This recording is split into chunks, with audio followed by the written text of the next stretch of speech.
Hello बच्चों, कैसे हो आप लोग? बहुत बढ़िया।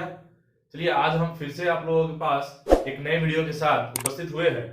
ये वीडियो क्लास 10th के लाइव प्रोसेस का थर्ड वर्जन है, जिसमें हम लोग डाइजेशन के अलावे रेस्पिरेशन और भी जो जितने लाइव प्रोसेस होते हैं वो करेंगे।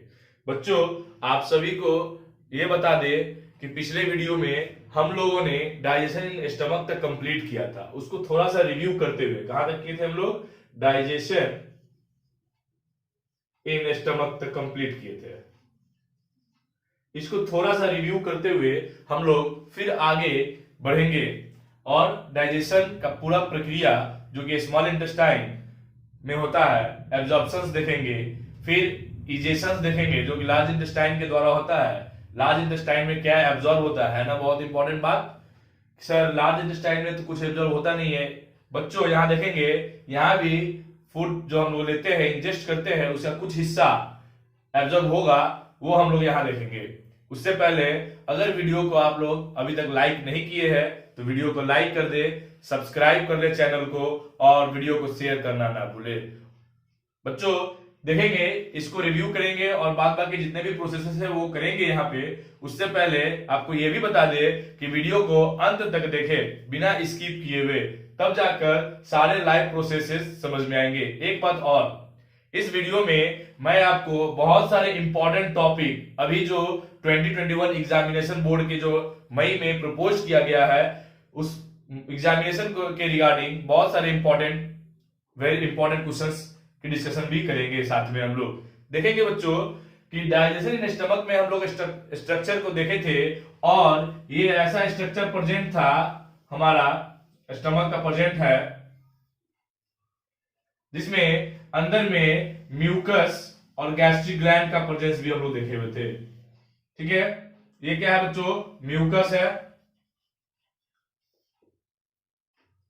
इसमें बहुत सारे माइन्यूट छोटे छोटे क्या है, गैस्ट्रिक ग्लैंड लगे हुए होते हैं बच्चों। गैस्ट्रिक ग्लैंड प्रेजेंट होते हैं। इस गैस्ट्रिक ग्लैंड का ये क्या है? तो ग्लैंड है। कौन सा? सर गैस्ट्रिक ग्लैंड है। ठीक है बच्चों, ये देखेंगे गैस्ट्रिक ग्लैंड का काम क्या है। ये गैस्ट्रिक ग्लैंड म्यूकस को भी सेक्रेट करता है, प्लस HCl को भी प्रोड्यूस करता है। बच्चों हम देखे थे कि ये HCl फूड को एसिडिक मीडियम में कन्वर्ट करता है और साथ साथ बहुत सारे जो जर्म्स होते हैं फूड के साथ आ जाते हैं, along with food which comes inside our body are also killed by HCl, action of HCl। एक चीज और देखेंगे बच्चों, म्यूकस का काम क्या है। ये गैस्ट्रिक ग्लैंड के द्वारा ही ये दोनों प्रोड्यूस होता है और चूंकि जानते हैं कि HCl बहुत स्ट्रॉन्ग एसिड होता है, इस एसिड के एक्शन से स्टमक के इस इनर वॉल को, इस अंदर वाले वॉल को प्रोटेक्ट करने के लिए ये गैस्ट्रिक ग्लैंड म्यूकस को प्रोड्यूस करता है, ताकि HCl के एक्शन से स्टमक के इनर वॉल को किसी भी किस्म का नुकसान ना पहुंचे। बच्चों ये देखेंगे, यहां पर एक स्पेशल टाइप के मसल्स प्रेजेंट होते हैं जिसको स्पिंस्टर बोलते हैं।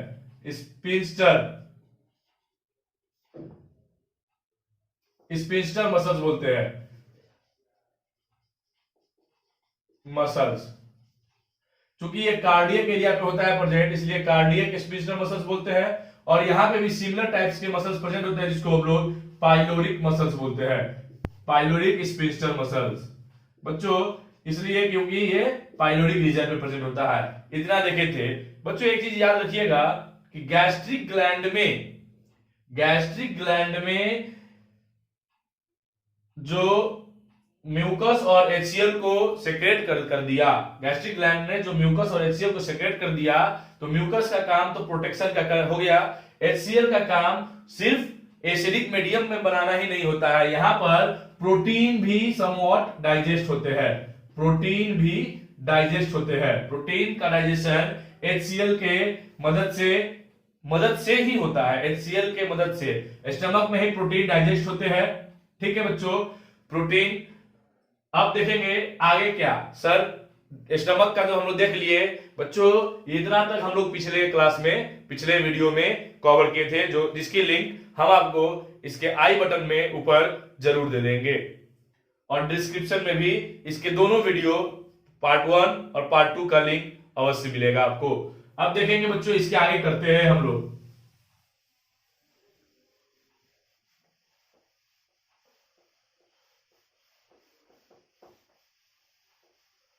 देखेंगे बच्चों, इसके आगे हम लोग बढ़ते हैं और स्मॉल इंटेस्टाइन की तरफ चलते हैं। स्मॉल इंटेस्टाइन की तरफ चलते हैं बच्चों। देखेंगे ये स्मॉल इंटेस्टाइन है क्या, तो ये सबसे लंबा part, longest part of alimentary canal है बच्चों। एलिमेंट्री कैनल, ठीक है, ये एलिमेंट्री का सबसे लंबा हिस्सा होता है, जिसकी लेंथ 5 से लेकर 6 मीटर होते हैं। ठीक है बच्चों, और इसकी मोटाई,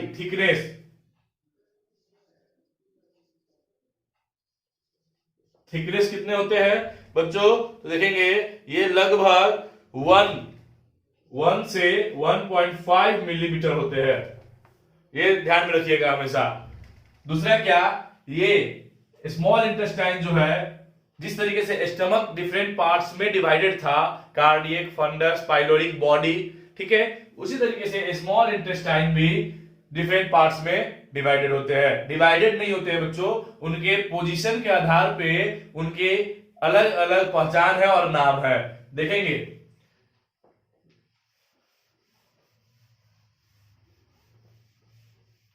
स्मॉल इंटेस्टाइन को जब देखा जाए तो ये स्टमक के एरिया से निकला हुआ हिस्सा होता है, और ये क्वाइल लाइक स्ट्रक्चर होते हैं।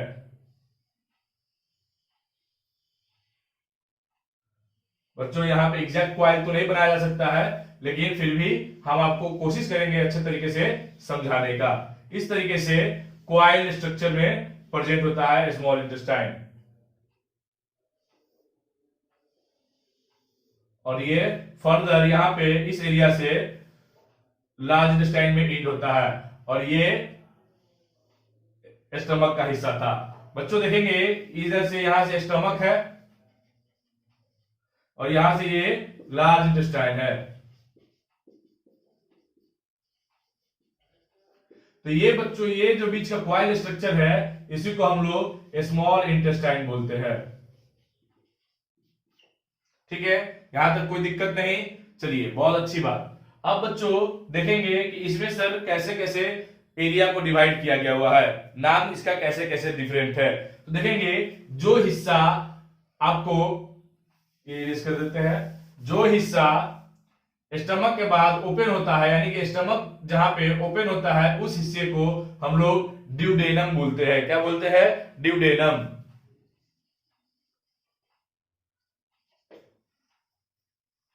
ठीक है बच्चों, और जो हिस्सा लार्ज इंटेस्टाइन में ओपन होता है, उस हिस्से को, उस एरिया को हम लोग इलियम बोलते हैं। तो बीच का हिस्सा क्या होगा बच्चों? बीच का हिस्सा को हम लोग जेजुनम बोलते हैं। ठीक है, तो ध्यान से देखेंगे, स्टमक जहां ओपन होगा उस हिस्सा को ड्यूडेनम, स्मॉल इंटेस्टाइन का जो हिस्सा लार्ज इंटेस्टाइन में ओपन होगा उसको इलियम, और रिमेनिंग बीच का जो पोर्शन होता है उसको हम लोग जेजुनम के रूप में बोलते हैं। एक चीज देखेंगे बच्चों, स्टमक और ये स्टमक है हमारा, बीच में ये स्मॉल इंटेस्टाइन में ही एक special organ leaf like structure में प्रेजेंट होता है, जिसको हम लोग पेनक्रियाज बोलते हैं। अब बच्चों ये पेनक्रियाज और हमारा लीवर जो होता है, लीवर इरेज कर देते हैं नाम बच्चों।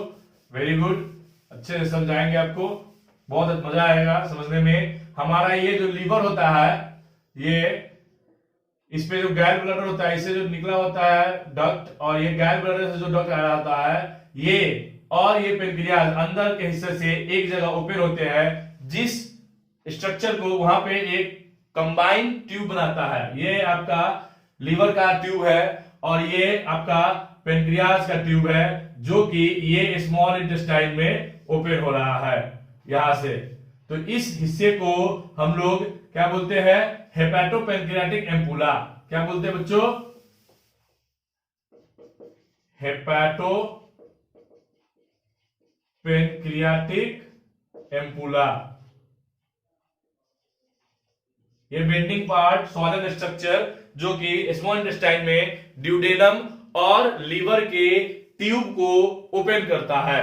पेनक्रियाज और लीवर के ट्यूब को ड्यूडेनम में जो हिस्सा ओपन करता है, उस एम्पुला को, उस सॉलिड स्ट्रक्चर को, उस कंबाइंड ट्यूब को हम लोग हेपेटोपेनक्रियाटिक एम्पुला बोलते हैं।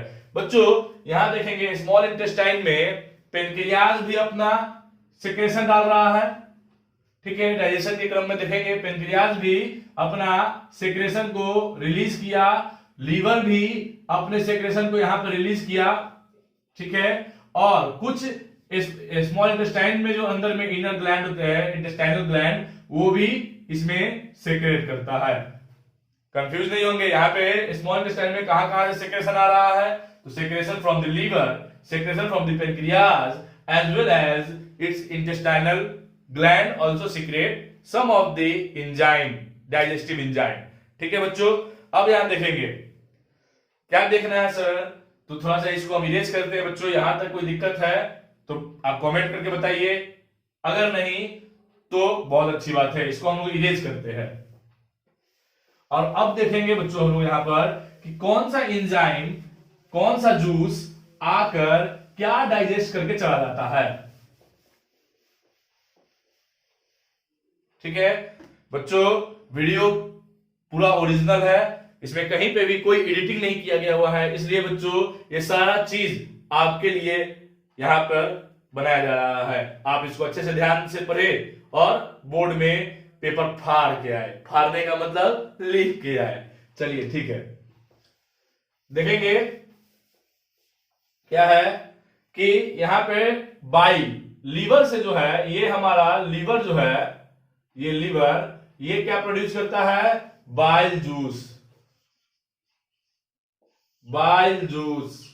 ये बाइल जूस में डिफरेंट कंपोजिशन होते हैं, उसको बाद में देखेंगे हम लोग, आगे देखेंगे। अभी देखेंगे बच्चों क्या है, बाइल जूस क्या करता है, तो इमल्सिफिकेशन ऑफ फैट मॉलिक्यूल करता है, इमल्सिफिकेशन ऑफ फैट मॉलिक्यूल। दूसरा क्या देखेंगे बच्चों, स्मॉल इंटेस्टाइन यहां पे बना देते हैं हम लोग, थोड़ा सा बस एज जानने के लिए थोड़ा सा। हाँ चलिए, वेरी गुड। ये स्मॉल इंटेस्टाइन बनाया गया। अब देखेंगे बच्चों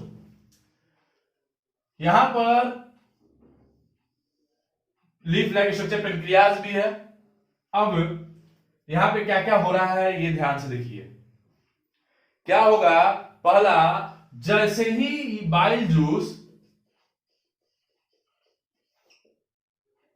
बच्चों क्वेश्चन आ सकता है कि where does bile juice, from where bile juice and pancreatic juice enter into the small intestine, तो वो हिस्सा हो जाएगा बच्चों ड्यूडेनम का। क्लियर आ रहा है समझ में, वेरी गुड। अब आगे देखते हैं, बाइल जूस जैसे ही इन करता है तो लार्ज फैट ग्लोब्यूल्स क्या होता है बच्चों, ये कन्वर्ट हो जाता है किसमें, स्मॉल फैट ग्लोब्यूल्स में। इस प्रोसेस को हम लोग क्या बोलते हैं, इम्यूल्सिफिकेशन।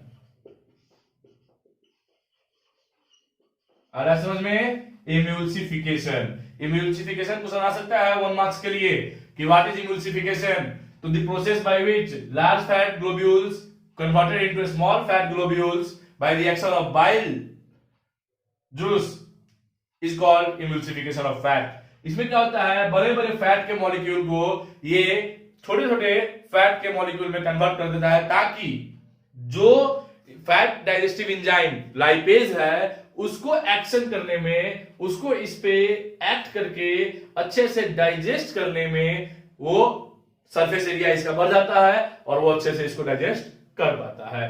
Very good. तो ये आ गया हमको समझ में कि बाइल का काम था बड़े फैट मॉलिक्यूल को छोटे फैट मॉलिक्यूल में, ग्लोब्यूल्स में बदल देना, जिस प्रोसेस को हम लोग क्या बोल रहे हैं, इम्यूल्सिफिकेशन बोल रहे हैं। यहां तक सर कोई दिक्कत नहीं है। आगे सर क्या तो देखेंगे बच्चों, आगे देखते हैं बाइल जूस का कहानी खत्म।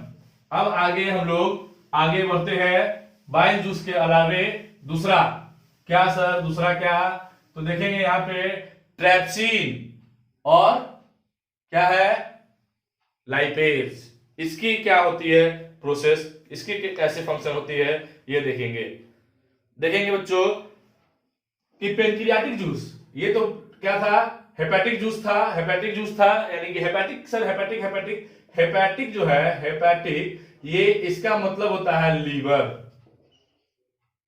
लीवर के रिगार्डिंग इसको यूज करते हैं हम लोग। ठीक है, अब हम लोग पेनक्रियाटिक देखते हैं। तो पेनक्रियाटिक क्या है, पेनक्रियाटिक जूस। पेनक्रियाटिक जूस में ये क्या क्या होता है बच्चों, तो देखेंगे पेनक्रियाटिक जूस में होता है हमारा पेप्सिन,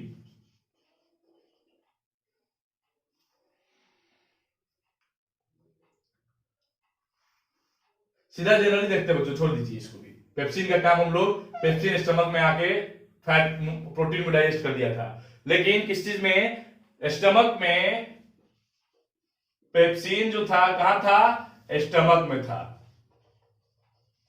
जिसे यह काम था प्रोटीन को पेप्टोन्स में बदल दिया। यहां पर पेनक्रियाटिक जूस में ट्रैप्सिन होता है। क्या होता है बच्चों, ट्रैप्सिन और लाइपेज, ये जान लीजिए। ये ट्रैप्सिन क्या करता है, इसी पेप्टोन्स को एमिनो एसिड में कन्वर्ट कर देता है। ये सबसे स्मॉलेस्ट फॉर्म ऑफ प्रोटीन होते हैं।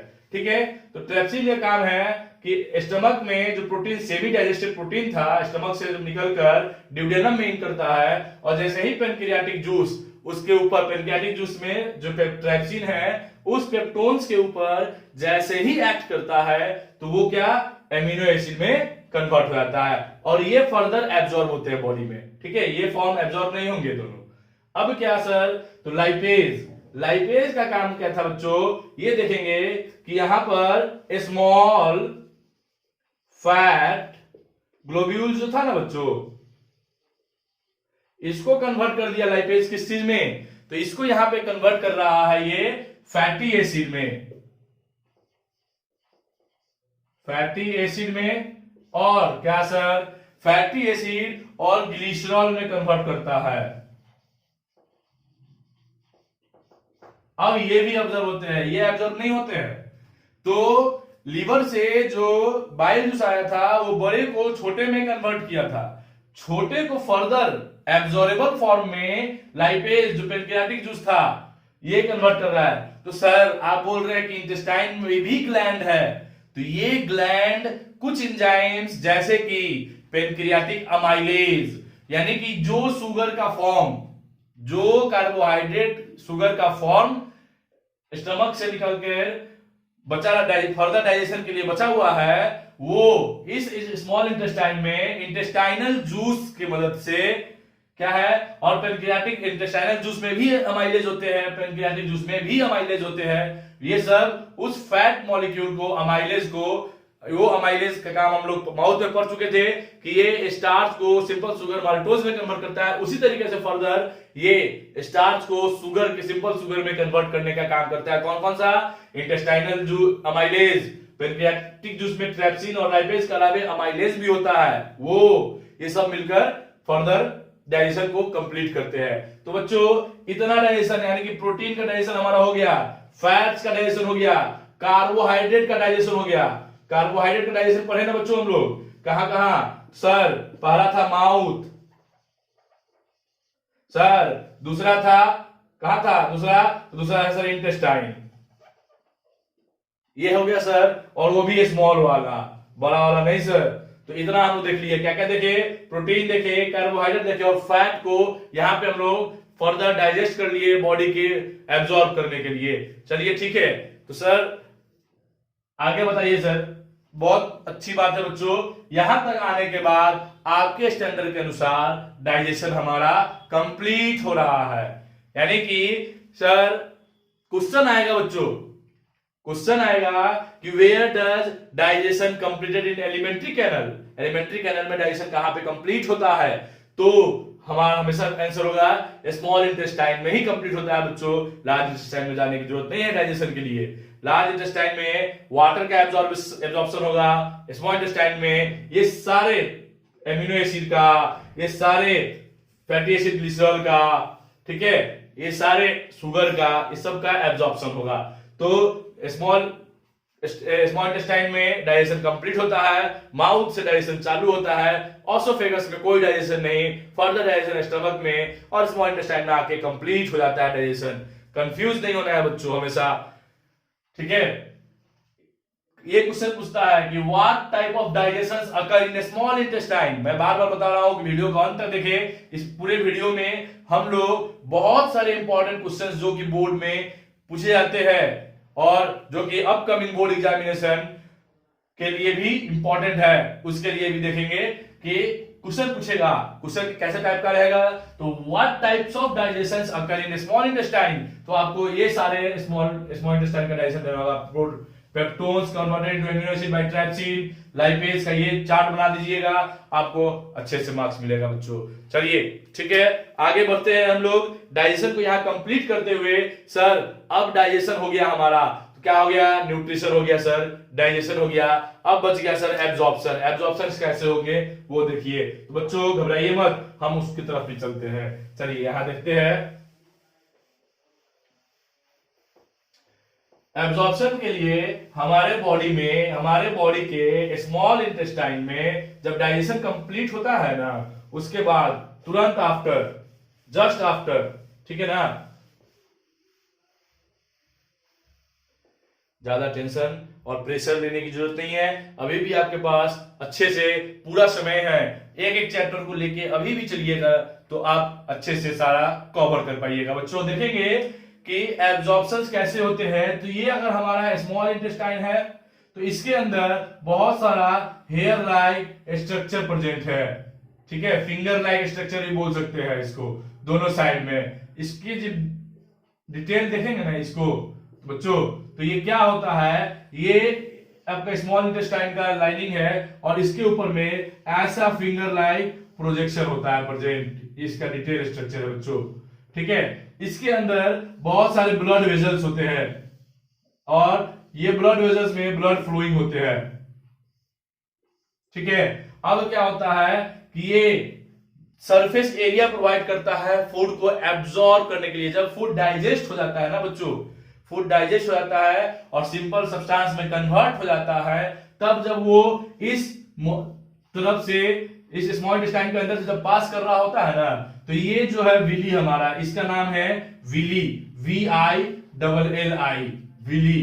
तो विली जो है ना, विलाई, ये इसके अंदर ये इस पे टकराते रहता है। ये फिंगर लाइक प्रोजेक्शन है, अब कुछ जाएगा ना तो इस पे टकराते रहता है, इस पे टकराएगा, जैसे ही टकराएगा और वो सिंपल सब्सटेंस में कन्वर्ट हो चुका है फूड हमारा। इसका जो ये आउटर लेयर है ना, ये बहुत सेमी परमेबल होता है, बहुत पतला लेयर होता है, थिनेस्ट होते हैं, थिन होते हैं, बहुत सेमी परमेबल होते हैं। तो ये और इसके अंदर में ब्लड फ्लो कर रहा होता है, ठीक है। तो ये यहाँ पे क्या होता है, इस ये फूड जो होता है यहाँ टकराता है, फिर यहाँ टकराता है, फिर इधर से यहाँ जाता है, यहाँ से यहाँ, तो ये सरफेस एरिया बढ़ा देता है। विली क्या करता है, सरफेस एरिया को इंक्रीज करता है, यानी कि सिंपल फूड जो था विली के साथ बहुत लंबे समय तक कांटेक्ट में रहता है, जिसके कारण ये फूड मॉलिक्यूल अंदर की तरफ डिफ्यूज कर जाते हैं, मिक्स हो जाते हैं, और मिक्स होने के बाद ये ब्लड स्ट्रीम में एब्जॉर्ब हो जाते हैं बच्चों। इस तरीके से एब्जॉर्प्शन का काम स्मॉल इंटेस्टाइन में हमारा होता है, ठीक है बच्चों। आगे बढ़ते हैं, एब्जॉर्प्शन हो गया, absorption occur in small intestine. एक चीज और ध्यान रखेंगे, ठीक है बच्चों, आगे अभी हम लोग कर लेते हैं, वो आगे का टॉपिक है। एब्जॉर्प्शन के बाद बच्चों एब्जॉर्प्शन कुछ और, जैसे कि लिक्विड सब्सटेंस, वाटर जो हमारा एसेंशियल कंपोनेंट, हम लोग जानते हैं कि ह्यूमन बीइंग का बॉडी 70% वाटर से बना हुआ होता है। तो ये वाटर जो है, वाटर कैसे एब्जॉर्ब होते हैं बॉडी में, वो भी देखते हैं यहां पर। उससे पहले, वाटर के एब्जॉर्प्शन से पहले बच्चों, हम लोग स्मॉल इंटेस्टाइन को देख लिए, लार्ज इंटेस्टाइन एलिमेंट्री कैनल का भी हिस्सा है, तो उसको भी हम लोग थोड़ा सा देख लेते हैं। लार्ज इंटेस्टाइन देखेंगे, स्मॉल इंटेस्टाइन का इलियम का जो हिस्सा था वो इस तरीके से क्या होता है बच्चों, इस तरीके से ओपन होता है लार्ज इंटेस्टाइन में। और एक चीज आपको बता दें बच्चों कि लार्ज इंटेस्टाइन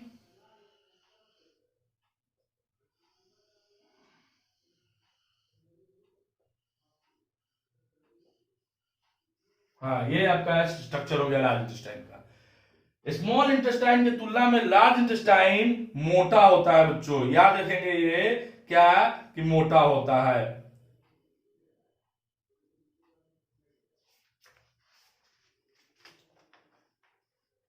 ठीक है बच्चों, तो देखेंगे थिक होता है, लेंथ भी छोटा होता है, किसके तुलना में, स्मॉल इंटेस्टाइन के तुलना में। आप देखेंगे इस हिस्सा को, इसमें सर क्या क्या पार्ट है थोड़ा सा ये बता दीजिए। सारा चीज, बहुत सारे बच्चों का क्यूरी आया था कि सर जो एग्जाम में क्वेश्चंस डायग्राम से रिलेटेड होते हैं वो सारा डायग्राम बताइए कि कैसे बनेगा। बच्चों मैं सारा डायग्राम को यहाँ ड्रॉ कर रहा हूं और आप देखें ध्यान से, तो कहीं पे कोई कॉम्प्लेक्स डायग्राम नहीं है ना, कहीं पे कोई कॉम्प्लेक्स नहीं है, बहुत सिंपल सिंपल स्ट्रक्चर। और ये सिंपल सिंपल स्ट्रक्चर एग्जाम में पूछ लेता है बच्चों कभी कभी, इसलिए बहुत सारे लोग बताएंगे आपको कि ये पढ़ लो, ये एकदम 100% श्योर है, ये देख लो 100% श्योर है। ऐसा कुछ नहीं है। हर एक चीज को अगर आपको मार्क्स अचीव करना है तो हर एक पॉइंट को आपको देख के जाना है, ठीक है। तो यह देखेंगे, तो ये जो है, ये हमारा ये जो स्ट्रक्चर देख रहे हैं ना, फिंगर लाइक, इस बहुत डेंजरस चीज कह सकते हैं आप लोग। ये अपेंडिक्स होता है, जब तक बॉडी में इसमें फूड पार्टिकल जाकर और क्या डिकम्पोज नहीं हो रहे हैं, तब तक ये बहुत अच्छा है। जिस समय फूड पार्टिकल का कुछ हिस्सा इसमें अभी आकर डिकम्पोज करने लगेंगे तो ये क्या होगा, हार्मफुल हो जाएगा और बॉडी को नुकसान पहुंचाएगा। चलिए तो ये देखते हैं, इसको क्या बोलते हैं, इसकी आवश्यकता हमारी बॉडी में नहीं है, इसलिए इसका नाम है वर्मीफॉर्म अपेंडिक्स। ठीक है, वर्मीफॉर्म अपेंडिक्स। ये क्या है बच्चों, काम नहीं होने के कारण इसको हम लोग वेस्टिजियल ऑर्गन बोलते हैं, वेस्टिजियल ऑर्गन। अब देखेंगे आगे क्या, तो ये जो है ना, ये नीचे से फूड क्या होता है, ऊपर की तरफ जाता है, इसलिए इसको हम लोग बोलते हैं क्या, एसेंडिंग कोलोन। नीचे से ऊपर जा रहा है, एसेंडिंग कोलोन। कोलोन है ट्यूब लाइक स्ट्रक्चर को दिया जाता है कोलोन वर्ड। तो ये ट्यूब है, पाइप है, तो ये नीचे से ऊपर तक इसमें ट्रांसपोर्टेशन होता है, इसलिए इसका नाम एसेंडिंग है। तो सर ऊपर से नीचे आ रहा है तो इसका नाम डिसेंडिंग होगा। एकदम सही बच्चों, इसका नाम डिसेंडिंग है। क्या है, डिसेंडिंग कोलोन। ठीक है सर, तो ये बीच वाला क्या है सर बच्चों, ये ट्रांसवर्स कोलोन बोलते हैं इसको,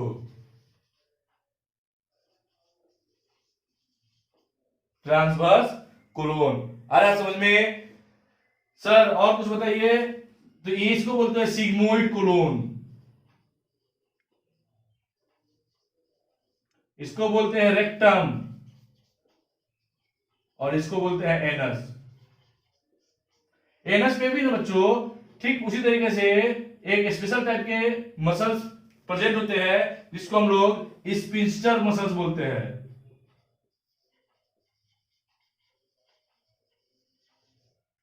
एनल स्पिंस्टर मसल्स। ठीक है, आ रहा है समझ में ना? Very good. तो ये एनल स्पिंस्टर मसल्स हो गया। बच्चों एक चीज और ध्यान रखिएगा, जो फूड यहां पर क्या होता है, जब स्मॉल इंटेस्टाइन जब फूड इंटर करता है ना, तो एक्सेस वाटर जो होता है ना इज एब्जॉर्ब हियर।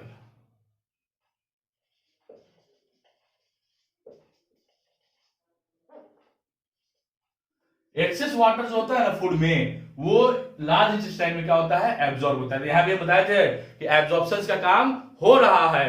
क्या हो रहा है, वाटर एब्जॉर्ब हो रहा है।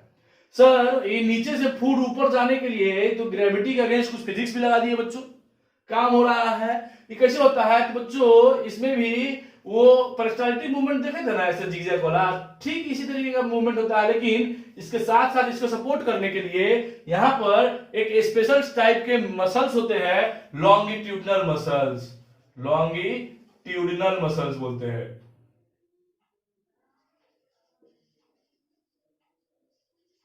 Muscles help in transportation of waste in large intestine। ठीक है बच्चों, ध्यान से देखिए, आ रहा समझ में ना। तो ये सब कहानी है इसके अंदर। फूड आकर ये यहाँ पे वेस्ट, सारा चीज तो डाइजेस्ट हो गया, जो बच गया रिमेनिंग उसको वेस्ट ही बोलते हैं। तो वेस्ट में जो एक्सेस वाटर होता है ना, वो लार्ज इंटेस्टाइन में एब्जॉर्ब हो जाता है, और ये असेंडिंग कोलोन की मदद से आते हुए, ट्रांसवर्स कोलोन से होते हुए, डिसेंडिंग कोलोन के थ्रू सिग्मोइड कोलोन की मदद से रेक्टम में आ जाता है। रेक्टम में स्टोर हो जाता है। कब तक स्टोर होगा, अंटिल अ पर्सन फील अर्ज इंपॉर्टेंट टू रिमूव इट। जब तक ज्यादा प्रेशर नहीं क्रिएट होगा तब तक वो स्टोर रहता है। When the pressure increases it is excreted out through the anus. Sir ये स्पिंस्टर मसल्स का काम क्या था बच्चों, देखेंगे कि जो भी वेस्ट बाहर आता है ना, it can not be move back, ये अंदर नहीं जा पाता है ना। तो अंदर नहीं जाता है, नहीं जाने का कारण क्या है कि यहाँ पे जो स्पेशल मसल्स है ना, स्पिंस्टर मसल्स, वो किसी भी सब्सटेंस को, स्पिंस्टर मसल्स का नेचर होता है, ये ध्यान रखेंगे हर चीज में, किसी भी सब्सटेंस के बैक फ्लो को रोकता है, वापस नहीं जाने देगा। ठीक है, तो ये कहानी है आपका लार्ज इंटेस्टाइन में। बच्चों यहां तक आने के बाद आपका डाइजेशन टोटली कंप्लीट हो गया। सर डाइजेशन हो गया, एब्जॉर्प्शन, बच्चों यहां तो वाटर एब्जॉर्ब हो रहा था, सारा सब्सटेंस विली के मदद से स्मॉल इंटेस्टाइन में एब्जॉर्ब हो रहा था, सब कुछ हो गया। आगे क्या, तो एब्जॉर्प्शन भी कंप्लीट हो गया। एसिमिलेशन, जैसे ही कि विलाई में ब्लड के अंदर में फूड मॉलिक्यूल इन किया था और वो पूरे बॉडी में ट्रांसपोर्ट हो गया था, उसी को एसिमिलेट करते हैं, एक जगह से transporting of substance from one place to another, या थ्रू आउट द बॉडी कर सकते हैं, इज कॉल्ड एसिमिलेशन।